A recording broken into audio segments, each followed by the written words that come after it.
Graças e paz, irmãos. Amém. Satisfação estar em mais um domingo, mais um dia do Senhor com todos os irmãos para louvar e engrandecer o seu santo nome. Quero convidá-los para abrirmos as nossas Bíblias no Evangelho do nosso Senhor Jesus Cristo, segundo o relato do nosso querido irmão Lucas. Evangelho de Cristo, segundo Lucas. Vamos fazer a leitura do texto que se encontra no capítulo 6 de Lucas, do versículo 46 ao versículo 49. Depois de algumas semanas pregando nesse capítulo, nós finalmente chegamos à última sessão, ao último texto desse capítulo, texto de encerramento do que nós conhecemos como Sermão da Planície do nosso Senhor Jesus Cristo. Então, Lucas, capítulo 6, versículos 46 até 49. Os irmãos encontraram? A palavra do Senhor Jesus diz assim: Por que vocês me chamam Senhor, Senhor, e não fazem o que eu mando? Eu vou mostrar a vocês a quem é semelhante todo aquele que vem a mim, ouve as minhas palavras e as pratica. Esse é semelhante a um homem que construiu uma casa, cavou, abriu profunda vala e lançou o alicerce sobre a rocha. Quando veio a enchente, as águas bateram contra aquela casa e não puderam abalar, por ter sido bem construída.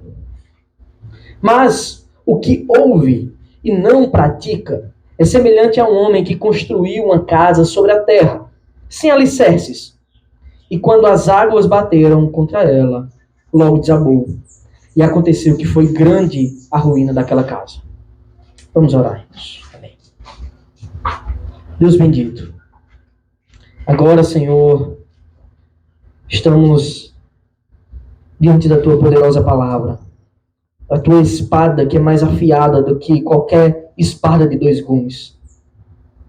Tua palavra que penetra os nossos corações, que discerne os nossos pensamentos, que vai no mais profundo abismo do nosso ser, da nossa existência, para nos revelar quem somos, quais os nossos intentos, para purificar por meio do Teu Espírito os nossos corações. Ó Deus, eu clamo a Ti, Senhor, que o Senhor tenha misericórdia de minha vida, que estou apresentando o Evangelho para os meus irmãos nessa manhã, para que da minha boca só saiam palavras que glorificam o Teu nome, palavras que Te servem verdadeiramente, que edificam a Tua igreja. Que nenhuma coisa venha ser dita aqui para o ganho pessoal de qualquer pessoa, para alimentar os desejos, os pensamentos errados, os pecados, mas que tão somente as palavras pregadas aqui visem a glória do Teu santo e poderoso nome. Que visem, Pai, a edificação do Teu corpo, que é a igreja, do Teu povo, que o Senhor escolheu antes da fundação do mundo, para Te servir e andar em novidade de vida. Em nome de Jesus, me usa e usa os meus irmãos para ouvirem a palavra e para serem abençoados por ela. Nós oramos a Ti, ó Deus, confiantes na Tua misericórdia e no Teu amor que é infinito. É por Jesus que nós oramos, o nosso Salvador. Amém. Meus irmãos, esse texto que nós estamos diante agora, no finalzinho do que nós chamamos de Sermão da Planície, ele tem um correspondente muito interessante no Evangelho de Mateus. Em Mateus, o Senhor Jesus também narra palavras semelhantes a essa, quando ele encerra o que nós conhecemos como o famoso Sermão da Montanha. Eu já preguei aqui todo o Sermão da Montanha há um tempo. E eu gostaria que você abrisse a sua Bíblia também no Evangelho de Mateus, no capítulo 7, para que a gente verifique como Mateus ele descreve esse ensino final do nosso mestre. Esse ensino perfeito, do Senhor Jesus Cristo. Mateus, capítulo 7, versículos que vão de 24 a 27.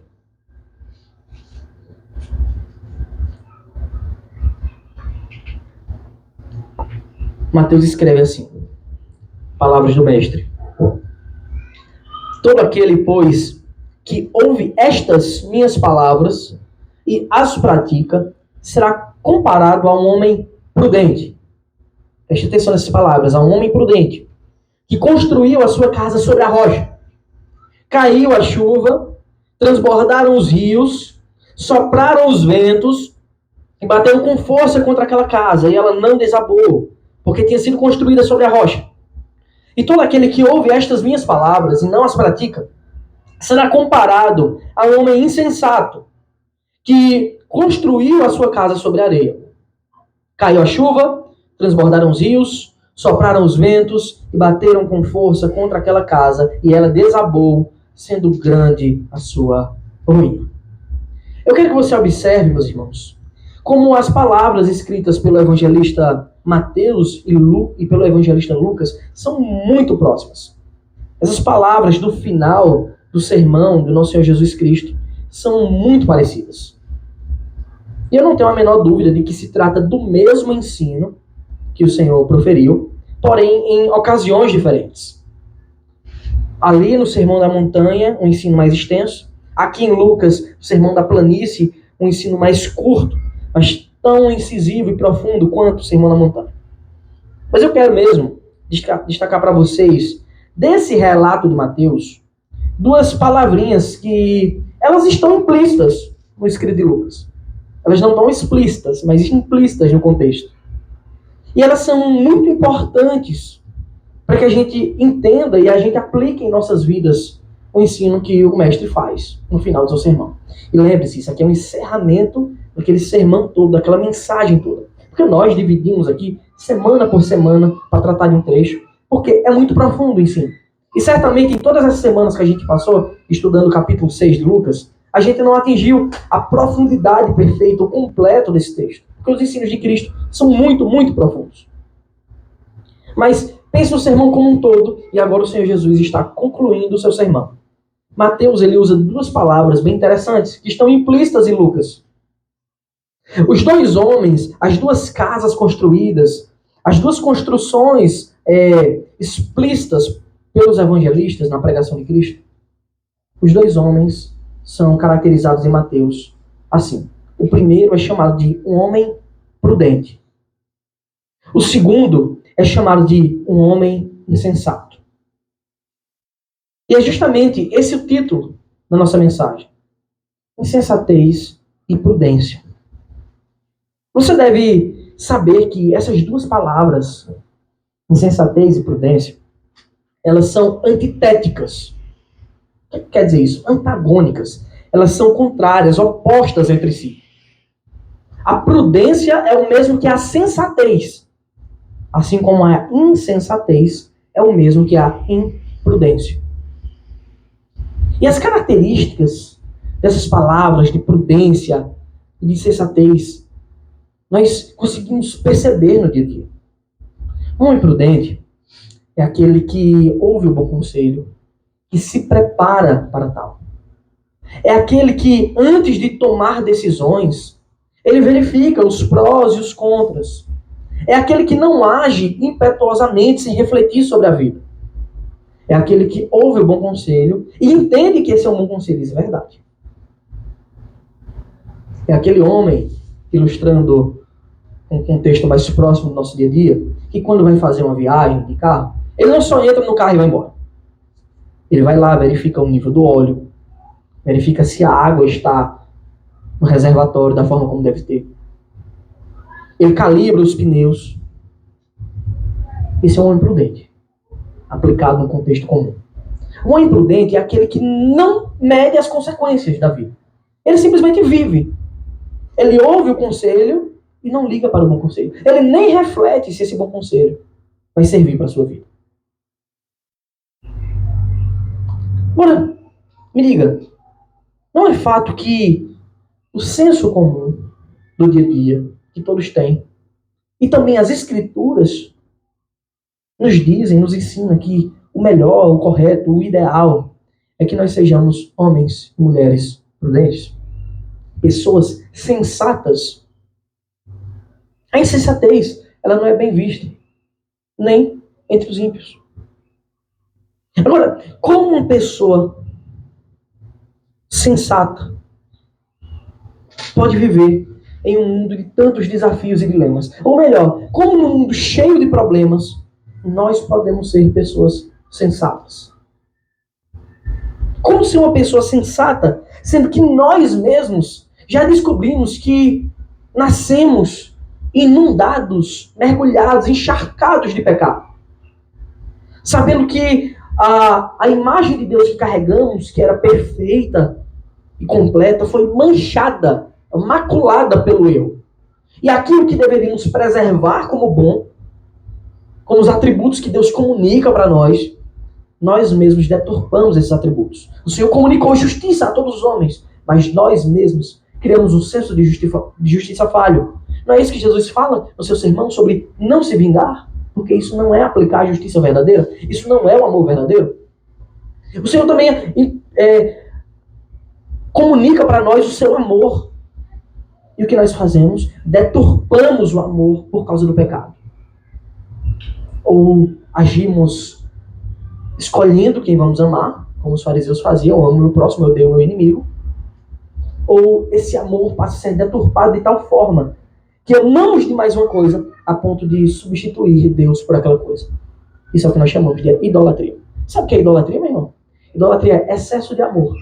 E é um amor aplicado da forma errada. É você amar um amor que você deveria entregar a Deus, a coisas e a pessoas.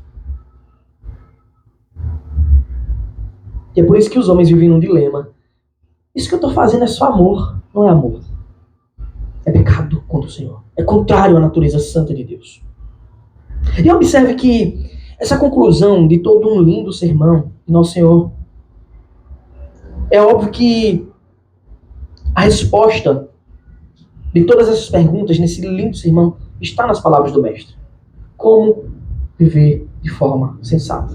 Mas, mais que isso, as Escrituras, desde o Antigo Testamento, desde a Antiga Aliança, elas trazem para as pessoas escritos os padrões de um homem prudente. Ou melhor, de um verdadeiro servo de Deus. Na verdade, essas coisas devem ser consideradas sinônimos. Um verdadeiro servo de Deus, ele deve ser sensato. Essas não são palavras novas de Jesus. Na verdade, o que Jesus está reensinando algo que o Senhor já tinha apresentado em sua palavra diversas vezes, não poucas vezes, mas muitas vezes. E aquele povo, os judeus, tinham fechado os olhos para o verdadeiro ensino de Cristo. Pelo contrário, eles deturpavam a palavra, torciam a lei, ensinavam de acordo com seus próprios desejos. A gente não pode viver assim. A gente tem que olhar para a palavra do Senhor e extrair dela o que de fato ela quer dizer, para que possamos glorificar a Deus com as nossas vidas.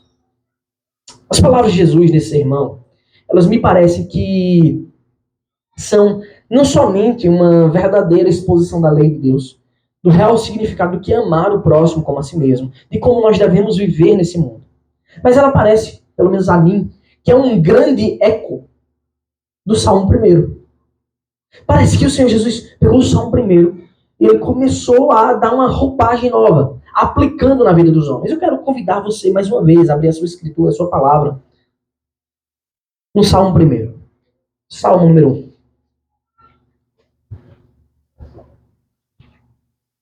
É bem certo que Davi usa outras palavras para o que Cristo está ensinando aqui.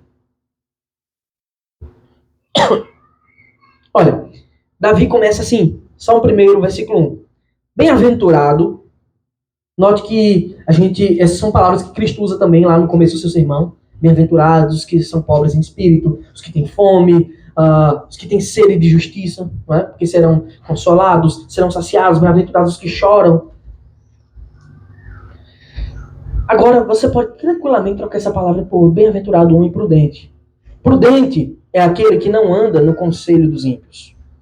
Não se detém no caminho dos pecadores, nem se assenta na roda dos escarnecedores. Observe que feliz é aquele homem que age prudentemente ao fugir daquilo que é mal. Em outras palavras, bem-aventurado aqui é sensato. O homem que age assim, ele está agindo de forma sensata e prudente, a não se deixar levar pelos caminhos, pelos conselhos dos ímpios. É aquele homem que não é guiado por caminhos, por passos dos escarnecedores. Ou melhor, nas palavras de Cristo no sermão, eles não são cegos guiados por outros cegos. Porque, do contrário, nós já vimos que cairão num buraco. Não foi esse o ensino de Cristo? Versículo 2, Davi continua. Pelo contrário, o seu prazer, a sua alegria, a sua bem-aventurança, a sua felicidade está na lei do Senhor. E na sua lei medita de dia e de noite. Então, esse é o padrão de um homem bem-aventurado. Esse é o padrão de um homem sensato. Ele rejeita o conselho dos ímpios, ele rejeita as dicas dos escarnecedores, ou seja, das palavras das pessoas que não levam Deus em conta, são os ímpios, e dos escarnecedores das palavras das pessoas que odeiam a Deus e a sua lei. Ele rejeita isso. Mas ele recebe o conselho direto do Senhor. Porque na sua lei, na sua palavra, nos seus escritos, ele medita dia e noite. E meditar dia e noite não é só pegar e ler. Ah, li de manhã, li de tarde e li de noite. Não. Ele aplica na sua vida. Ele reflete como eu vou glorificar a Deus agora, que eu sei o caminho certo. Ele medita de dia e de noite. Ou seja, ele toma suas decisões baseadas no ensino de Deus. Quais as consequências que tem a nossa vida, que sofremos nesse aspecto, quando tomamos as nossas decisões de acordo com a lei de Deus, com a palavra de Deus, com o bom conselho do Mestre sobre como viver uma vida santa? Versículo 3, aqui está a consequência disso. E a gente pode verificar na história homens que carregaram essas consequências. Já é assim, ele é como árvore plantada junto a uma corrente de águas. Sabe o que acontece quando a árvore é plantada junto a uma corrente de águas? Ela é constantemente regada pelo solo. Ela está sendo constantemente alimentada para crescer de forma saudável e finalmente produzir o seu fruto. Ou seja, ela é como uma árvore, ele é como uma árvore plantada junto a uma corrente de águas. Que no devido tempo, veja, não é em tempo estranho, mas é no devido tempo, assim como ele foi preparado para ser, dá o seu fruto. E cuja folhagem não murcha. E tudo quanto ele faz, e tudo que ele faz será bem sucedido. Essas são as consequências, meu irmão, de viver uma vida corandel diante da face de Deus e da sua lei. Aqui está a bem-aventurança na prática. Ele é como uma árvore saudável. E qual é o fruto que a árvore saudável produz? O Senhor Jesus não disse isso na sessão anterior? Nós vimos aqui na semana passada. Toda árvore boa produz fruto bom. Qual a consequência de alguém bem-aventurado que medita na lei do Senhor dia e noite? É que automaticamente ele produzirá bons frutos. Pois não pode árvore boa dar fruto mau, nem árvore má dar bom fruto. Porém, toda árvore dá o seu devido fruto daquilo que está sendo alimentado em seu coração. Porque onde estiver o seu tesouro, aí também estará o seu coração. E se o nosso tesouro for o Senhor, for o seu reino, for a sua lei na qual devemos meditar dia e noite, qual fruto o nosso coração vai produzir? Certamente o fruto do Espírito. Bem-aventurados são os que agem assim. Por outro lado, versículo 4 fala dos ímpios, das pessoas que vivem numa perspectiva contrária. Nas palavras de Cristo, diríamos que aqui está a descrição do homem insensato. Os ímpios não são assim. São, porém, como a palha que o vento dispersa. Olha que vida estranha. Os ímpios são como a palha que o vento dispersa. Lembra, talvez você que seja um dono de casa, uma dona de casa, que depois de muita agonia, dias talvez sem limpar a frente da casa por causa do trabalho, da correria, aí começa a juntar lixo, palha, pó, poeira, um monte de coisa. Aí você vai lá varrer tudo direitinho. Aí tá varrendo, esqueci de pegar a pá, aí vou lá buscar a pá. do que vai buscar pá, uma ventania grande. Espalha tudo. Meu Deus, vou ter que juntar de novo. E fica nesse junta e vai, junta. É assim que é o ímpio. O ímpio é assim. Ele é como a palha que o vento espalha, dispersa. Ele nunca está junto, ele sempre está perdido. Está ao léu, à mercê de sua própria vida imunda, ímpia. Aqui é justamente o contrário da vida sensata. A impiedade, meu irmão, é a atitude de viver uma vida sem levar Deus em conta nas suas decisões. Essa é a expressão máxima da insensatez. E muito, muito, muito, muito maior é a insensatez daqueles que, tendo ouvido o conselho do mestre, decidiram deliberadamente não obedecer. Decidiram deliberadamente seguir os seus próprios caminhos. Essa é a insensatez em sua expressão superlativa, sua expressão máxima. É por isso que Davi escreve, versículo 5. Por isso, os ímpios não prevalecerão no juízo, nem os pecadores na congregação dos justos. Aqui está o destino final do insensato. É a grande ruína eterna, a queda final, o desabar de sua casa construída sobre a areia. Pois o Senhor conhece o caminho dos justos. Olha que interessante, o Senhor conhece o caminho dos justos. É tanto que está escrito. Ele é aquele homem que dá o seu fruto no devido tempo. Isso não significa dizer que não vem tempestades sobre a árvore do justo. Que não vem momentos de seca. Mas que, mediante o guiar do Senhor, ele está seguro. O Senhor conhece o caminho dos justos, mas o caminho do ímpio perecerá. No versículo 6 fica muito claro para todos nós que só há dois caminhos. E a Bíblia usa diversas parábolas, diversas expressões para ilustrar quais são esses dois caminhos. Nós temos aqui nessa mensagem de hoje prudência e insensatez. São dois caminhos. E vocês devem escolher qual vão seguir, sabendo as consequências deles. Luz e trevas. A porta estreita, a porta larga. Agora, observe que a palavra de Deus nos ensina que todos, absolutamente todos os homens, estão debaixo de algum conselho. Quer dos ímpios, ou até mesmo do nosso coração enganoso, ou quer debaixo do conselho santo, que procede do próprio Deus. A lei e as suas santas instruções. Só há dois caminhos. Só há dois senhorios. Só há dois senhores. E eu pergunto para você, então, como anda a sua vida? Quem tem sido o seu senhor? Hoje, se você refletir, você tem sido um insensato ou um prudente? Como tem sido a construção na sua vida? Baseado em que você tem vivido? O que tem norteado os seus passos? Como você tem trilhado a sua vida? Todas essas palavras, todas essas perguntas, para todas elas só existe uma resposta satisfatória. Só existe uma. A outra é totalmente terrível. Ou é o caminho dos justos, que o Senhor conhece, porque o Senhor conhece e eles são bons, ou é o caminho dos ímpios, que perecerão. Só tem dois caminhos. Só tem duas portas. Então, em primeiro lugar, eu quero destacar nessa manhã justamente isso. Em que consiste o verdadeiro senhorio?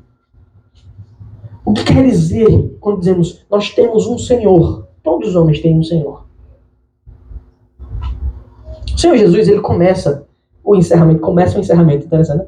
Ele começa a finalização do seu sermão, da sua mensagem, com uma grande exortação. É um questionamento muito importante, que sem dúvidas não se aplica apenas para aqueles primeiros ouvintes judeus ali.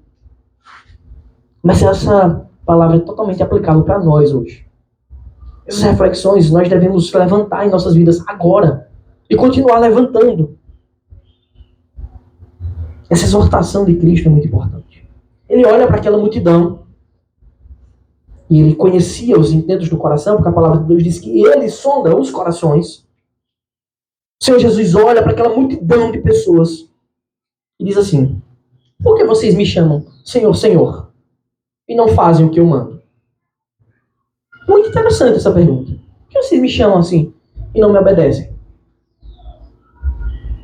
Essa pergunta do nosso mestre, ela deve justamente penetrar em nossos corações como a palavra de Deus já penetra, afiadíssima, como espada de dois gumes, para discernir os nossos pensamentos, para discernir as nossas intenções. Se você responder a essa pergunta de verdade, você saberá qual o rumo da sua vida. Por que você chama Cristo Senhor, Senhor, e não faz o que Ele manda? De que adianta? De que adianta você estar aqui, ou em qualquer igreja por aí? De que adianta se emocionar com os cânticos? Que lindo, eu só gosto daquele que eu fico arrepiado. Gritar, eu amo Cristo, que maravilha. Não perder um culto de domingo, não perder uma quinta-feira, não perder nada, nenhuma programação da igreja. Mudar a bios do Instagram para cristão. E se for um reformado, então, cristão reformado. Parece que dá um peso maior, né? Assim, eu sou mais ortodoxo, mais santo. Eu entendo a escritura e você não entende. Em certo modo, tem um fundo de verdade em alguns aspectos desse. Mas de que adianta tudo isso? Conhecer toda a perfeita doutrina, se a obediência não for uma constante na sua vida. Se você não obedece os ensinos do Senhor. Não é verdade que esta é uma grande expressão da hipocrisia que o Senhor Jesus já tinha levantado na sessão anterior?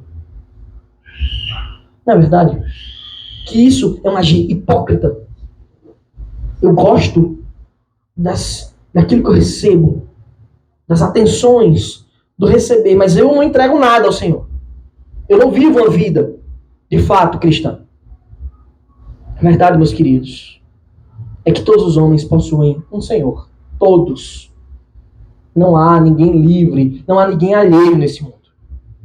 E esse Senhor não é necessariamente aquele que professamos com a nossa boca. O ideal é que seja. O ideal é que a gente professe uma coisa e a gente obedeça. Significa então que Cristo é o nosso Senhor.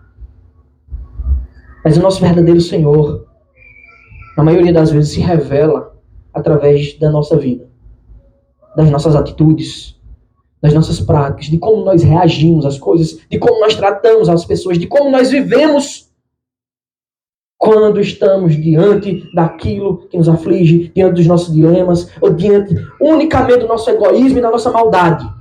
Quando a gente não se dobra por causa do nosso pecado. Aí o nosso Senhor começa a se revelar. Porque os homens fazem aquilo simplesmente que o seu Senhor ordena. É isso que os homens fazem. Então não adianta você falar que é crente, que é reformado, que é ortodoxo, que acredita na predestinação. Não adianta nada disso se você não vive o evangelho do reino de Deus. Não adianta nada se a sua vida é um testemunho constante contra você. Lembremos das palavras do nosso querido irmão Paulo, o apóstolo Paulo, em Romanos, capítulo 6. Texto que foi lido aqui hoje. Mas vamos ler do versículo 16 ao 18. Convido você a abrir sua Bíblia, Romanos 6, 16 até 18. Todos os homens têm um Senhor. Todos estão debaixo de um Senhor. E o nosso Senhor, Ele não está apenas, Ele não aparece apenas quando nós falamos, mas mais ainda quando nós agimos.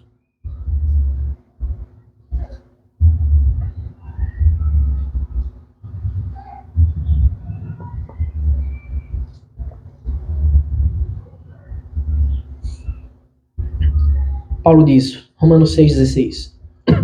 Será que vocês não sabem que, ao se oferecerem como servos para a obediência, vocês são servos daquele a quem obedecem? Seja do pecado, que leva à morte, ou da obediência, que conduz à justiça. É bem simples a ideia. Aquilo que você vive, aquilo que você obedece, seja o bom Senhor ou o mal, define sobre debaixo de que senhorio você está. Não é o que você prega, que você fala. Isso é importante. Mas se você prega e diz que é crente e você vive debaixo do senhorio do pecado, o seu senhor é o pecado. Aquele que te governa é o diabo. E não se assuste em saber que muitos estão na igreja, mas Cristo não é o Senhor deles. Não se assuste. Isso é uma grande verdade que a gente vai ter que lidar até o fim. Até o dia que Cristo voltar. Aquele a quem você obedece é que é o seu Senhor. Aí eu te pergunto, o seu Senhor te conduz para uma vida de pecado que leva à morte? Ou para a obediência da justiça que glorifica a Cristo? Eu não estou falando sobre o que você posta no seu Instagram, sobre qual mensagem você compartilha no WhatsApp. Estou perguntando sobre a sua vida. O Senhor que você obedece te conduz à ruína ou te eleva a Cristo? A verdade é que nenhum homem é neutro. Nenhum sequer. Quanto à obediência, só existem dois senhores. Ou você obedece à justiça ou ao pecado que mata. A Cristo ou ao anticristo, ou ao diabo. É interessante que Paulo está lidando com crentes. Ele está enviando essa carta aos romanos. E aí ele conclui o seguinte, versículo 17, mas graças a Deus, que tendo sido escravos do pecado, vocês vieram a obedecer de coração. Veja, vieram a obedecer, não foi só professar, mas a obedecer de coração a forma de doutrina a que foram entregues. E uma vez libertados do pecado, foram feitos servos da justiça. Em outras palavras, Paulo fala de dois tempos distintos na vida do cristão. Houve um tempo, isso vale para todos os crentes, um tempo de insensatez, de vida dissoluta, de vida sem esperança, até o dia do chamado. Um tempo de obediência, de transformação, de renovo, que conduz à alegria verdadeira e, consequentemente, à santa prudência em Cristo. Há dois tempos. E eu te pergunto, onde deságua os caminhos do seu Senhor? Reflita sobre a sua vida, sobre o que você tem praticado, sobre como você tem levado a sua vida e responda para si mesmo, Cristo, de fato, tem sido o seu Senhor? Nós devemos nos certificar a todo instante que já fomos, de fato, resgatados por Cristo e que estamos vivendo como o nosso Mestre nos ensina. Afinal, Ele mesmo declara, pelos seus frutos os conhecereis. Agora vejamos como o Senhor Jesus descreve o homem que foi alvo da sua obra, que foi vivificado pelo seu Santo Espírito e agora vive uma nova vida. E eu sempre gosto de mencionar isso. A obra de Jesus ela não tem efeitos apenas para a eternidade, futuros, salvíficos. Que a gente sabe que somos totalmente livres da condenação. Que o pecado não mais nos levará para a condenação eterna, para o inferno. Mas nós devemos saber que a obra de Cristo ela tem efeitos imediatos sobre nós, de agora em diante. E esses efeitos imediatos são a constatação de que, de fato, recebemos a Cristo verdadeiramente como nosso Senhor. Engraçado, né? Porque alguns crentes querem Jesus como Salvador, mas não querem como Senhor. Aqueles homens queriam. É por isso que Jesus pergunta, por que vocês me chamam Senhor, Senhor? Sabe por quê? Porque quando eles estavam andando, Jesus multiplicava pães e peixes. Quando eles ficavam enfermos ou atormentados, Jesus curava, expulsava demônios. Quando eles tinham alguma dificuldade, eles recorriam ao mestre. Mas para de fato ser um servo de Deus, você deve obedecer. E aqui em segundo lugar nós temos as características do homem verdadeiramente prudente. Jesus diz assim, versículo 47 do nosso texto de Lucas 6. Voltando para o nosso texto. Eu vou mostrar a vocês a quem é semelhante todo aquele que vem a mim, ouve as minhas palavras e as pratica. O que parece? A quem é semelhante? E a vida cristã ela é apresentada aqui em 3 passos. Esses passos são bem interessantes, nos quais cada passo é uma consequência do passo anterior. E o primeiro passo eu diria que é o mais importante, porque dele derivam todos os outros. Jesus diz assim, eu vou mostrar a vocês a quem é semelhante. Todo aquele que vem a mim, ouve minhas palavras e as pratica. Então o primeiro passo é ir a Cristo. E aquele que vai ao Senhor, como está escrito, de modo nenhum ele lança fora. Pelo contrário, ele é guiado por Cristo, é alimentado, é protegido e é cuidado pelo bom pastor de nossas almas. Agora, infelizmente, muitos vão, bem entre aspas, a Jesus. Não vão a Cristo por quem Cristo é. Vão a Cristo por interesses pecaminosos, espúrios. Você tem um exemplo aí de muitas igrejas, nos quais o nome de Cristo é usado, mas o evangelho em si não é pregado. E essas igrejas estão lotadas. Porque o que é oferecido nessas igrejas é conforto, é luxo, riqueza. Jamais é oferecido o evangelho. E muitas pessoas estavam diante de Cristo porque queriam usufruir, queriam sugar daquilo que o Senhor tinha de bênçãos materiais. Veja, se os homens, em sua disposição natural, já fazem isso diante do próprio Cristo, que dirá com agentes demoníacos na frente de uma igreja, dizendo, venha, dê que você vai receber em troca, dobrado. Os juros celestiais. Muitos vão a Jesus com essas aspas, com interesses pecaminosos.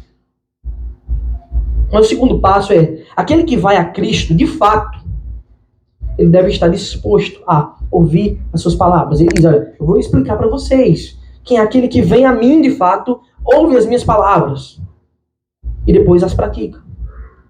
É fundamental ouvir as palavras de Cristo. Aprender dele. Ele é o mestre, nós os aprendizes, os discípulos. Dele procede o perfeito ensino. Dele procede o melhor caminho. Dele procede o perfeito conselho. Afinal, ele próprio é o caminho. A verdade, ele é a própria vida. Então é fundamental que nós ouçamos dele e a gente jogue as nossas conclusões que a gente vem carregando mundanas para fora. Isso é uma coisa muito interessante, principalmente para, normalmente, os primeiros passos na fé.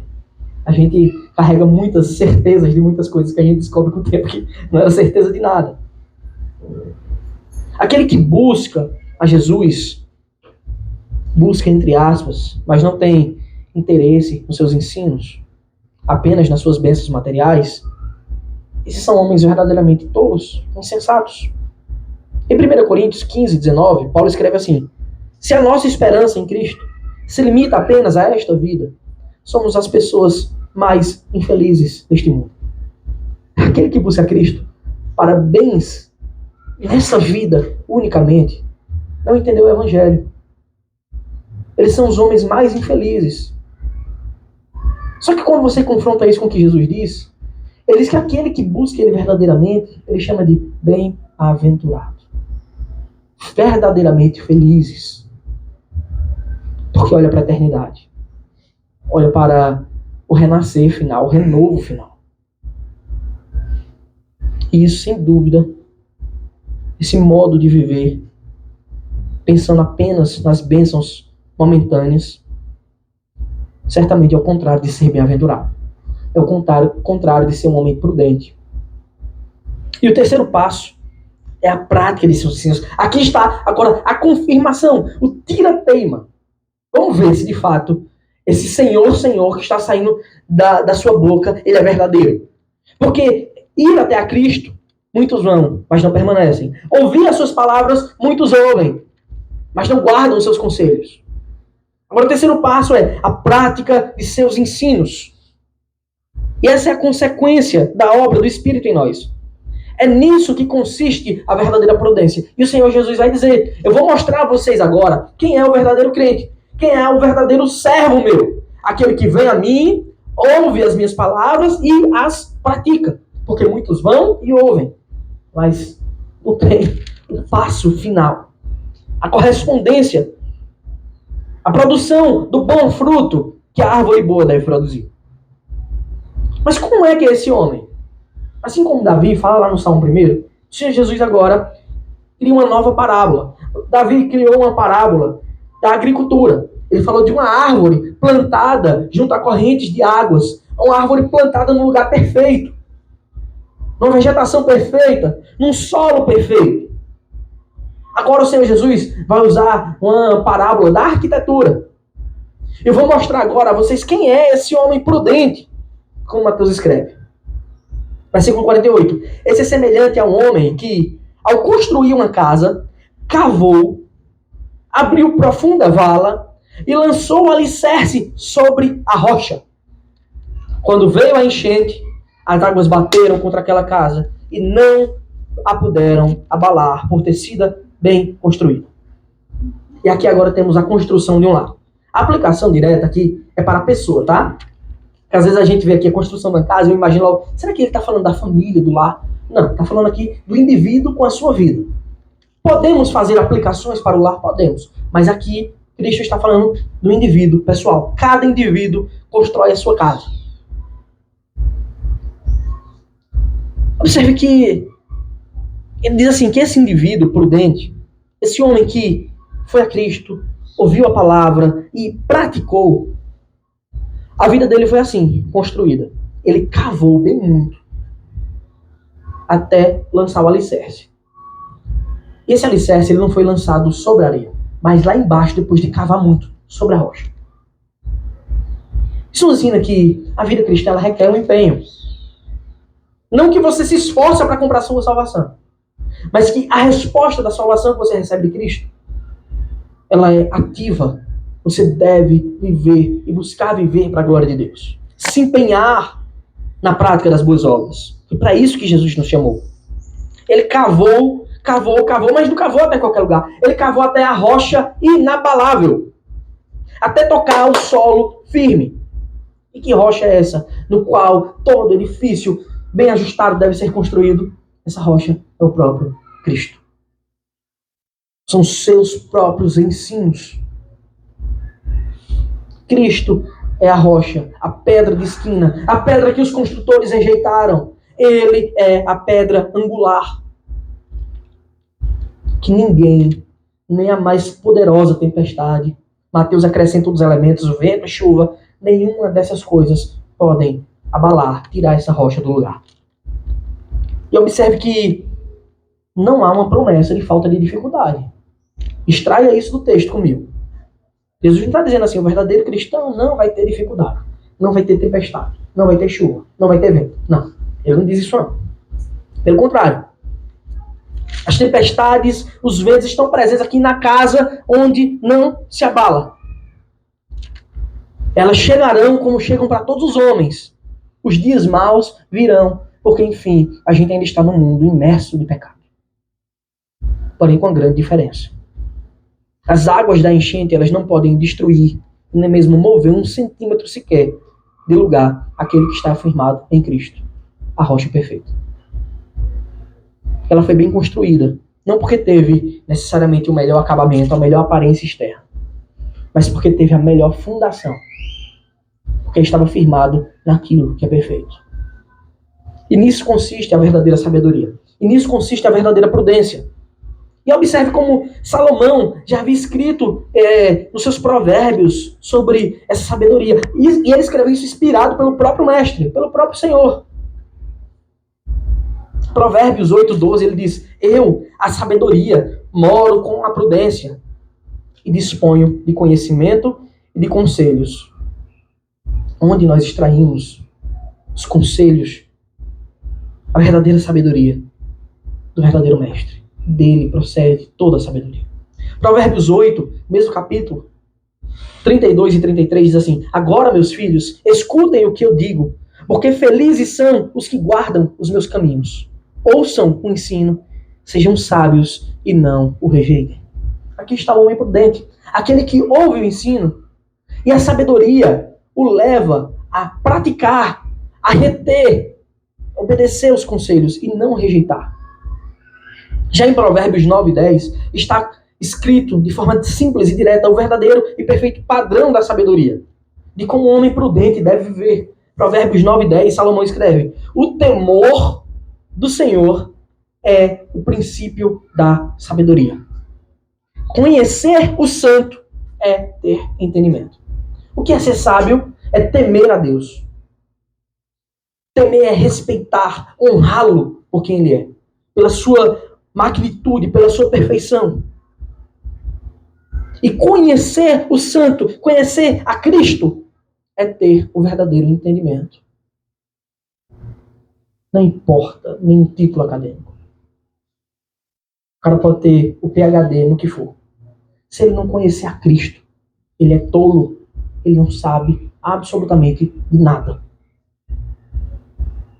É assim que nós devemos viver. Esse é o padrão santo daquele que ouve a voz do Mestre e pratica. Esse é o homem prudente. Esse é o homem que não será abalado quando vierem os dias maus. Esse é o homem que estará eternamente erguido por Cristo. Por outro lado, o Senhor nos apresenta, em terceiro e último lugar, a vida de um homem insensato.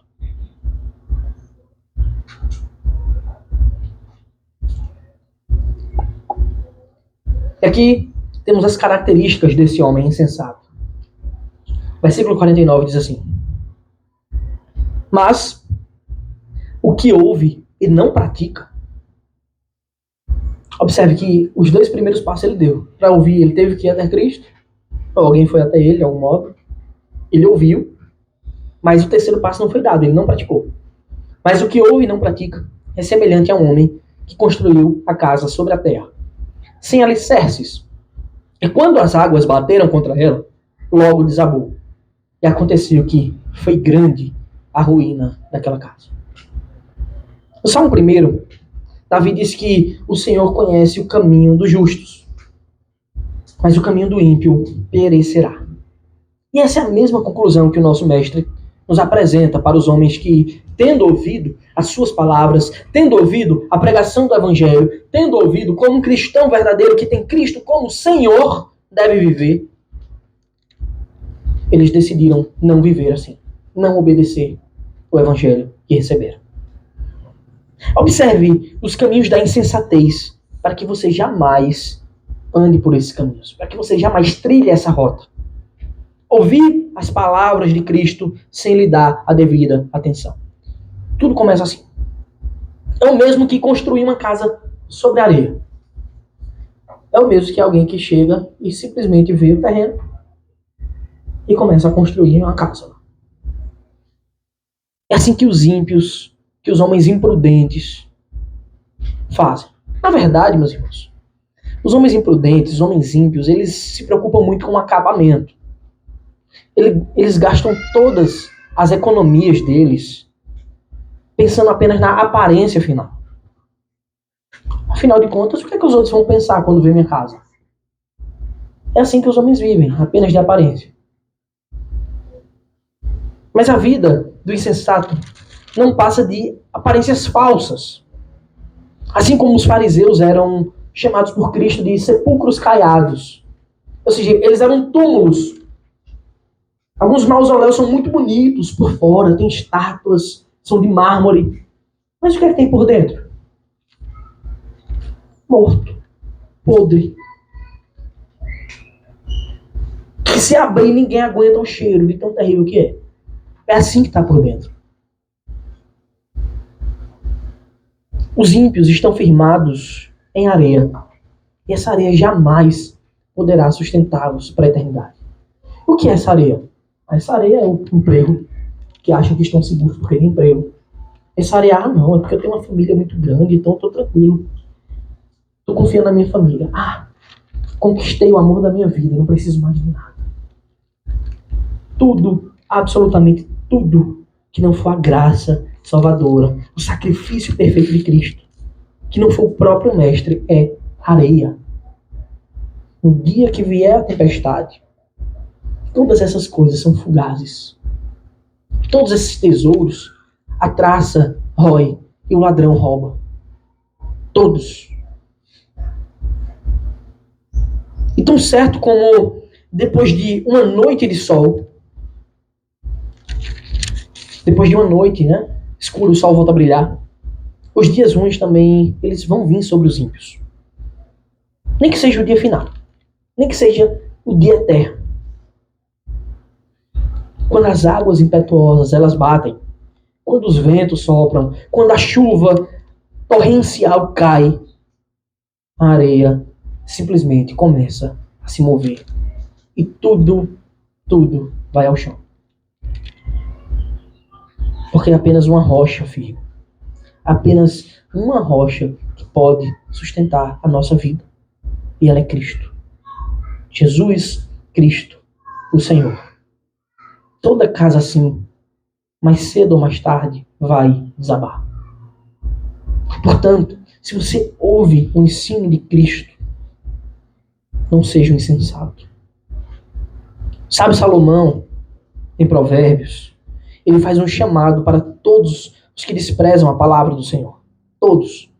Provérbios 9:6, ele diz: afastem-se dos ingênuos e vivam.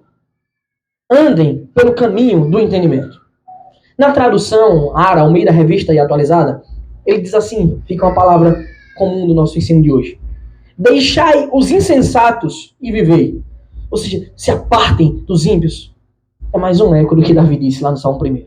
Andai pelo caminho do entendimento. Esse é o chamado que Cristo nos faz. Para que a gente viva uma vida de sabedoria, uma vida de prudência, uma vida que teme ao Senhor verdadeiramente. Que, de fato, encontre a felicidade plena agora e mais ainda no porvir da eternidade. Em Provérbios 15:21, Salomão também aponta 2 caminhos. Ele diz: quem não tem juízo se alegra com a sua tolice. E é assim que os ímpios se alegram. Eles buscam alegria nos seus próprios pecados, que é tolice. Mas quem é sábio anda retamente. Aqui está o proceder de alguém que é verdadeiramente cristão. O proceder, andar retamente, é uma coisa que as pessoas simplesmente fazem porque elas são boas e nasceram boas.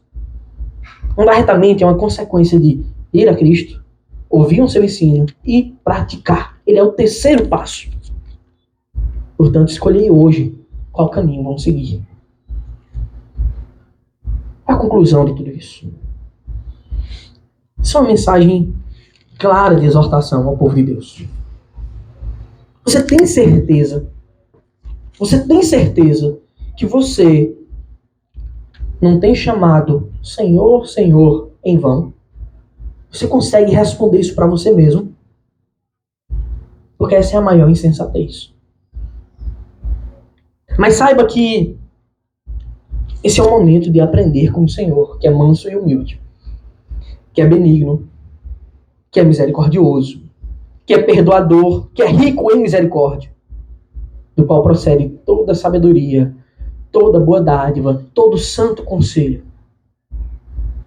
Quantas verdades práticas nos foram ensinadas por Jesus nessa mensagem inteira, nesse sermão inteiro do capítulo 6 de Lucas, que vai das perspectivas do nosso coração, lá nas bem-aventuranças, até as ações que temos para com o nosso próximo, sejam eles irmãos ou inimigos. Quantas verdades o Senhor nos ensina? Agora responda para você mesmo. Como você tem levado a sua vida? Como um servo bom e fiel, que é prudente, ou que pelo menos se esforça para ser prudente? Ou como um servo que é apenas servo da boca para fora? Que age constantemente como um insensato, que age constantemente como um infiel. Que se perguntarmos o testemunho mundo afora, essa pessoa é terrível. Ou como alguém totalmente alheio ao Senhor. Nem isso, nem Deus eu quero saber. Como é que tem sido a sua vida?